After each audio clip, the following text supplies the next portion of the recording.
What's up, guys, and welcome back to Bukop Entertainment. After the night of 26 October 2014, everyone was inside the Kumalo house, from Kelly Kumalo, Tumelo Madlala, Ntokozi Sitwala, all of them, they rushed with the Senzo Meiwa to the hospital.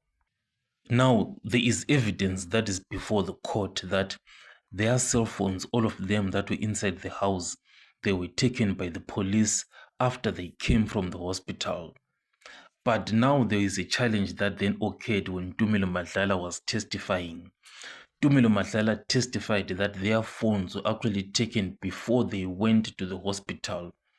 Now this created like a contradiction, and there was this inconsistency between the evidence that Advocate Baloyi had and the evidence that was being presented by Tumelo Madlala.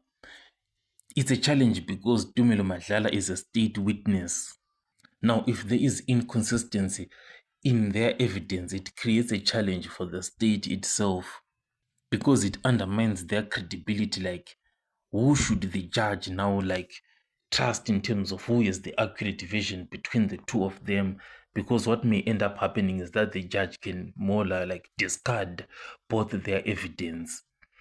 So to fix that issue now, Advocate Baloyi then deferred to the testimony of Tumelo Madlala and requested the initial evidence to be struck off from the record. Now, striking evidence from the record obviously has serious consequences.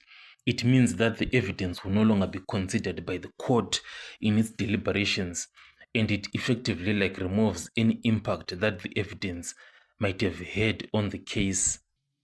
So in this scenario now, I can foresee the defense they might oppose the idea of striking the evidence because they might want to use those inconsistencies and technical flaws in the state's argument to their advantage, because they want to use that, to prove that these guys are not consistent.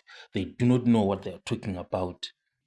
So allowing the evidence to stay on the record could help the defense to demonstrate the weaknesses in the prosecution's case, particularly if the witness testimony contradicts key details. So this is the challenge, but ultimately the judge is going to make the final decision on striking off the record or not striking off. So this is what is happening in the Senzo Meiwa trial. Tell me what you think in the comment section, and I'll catch you guys on the next one.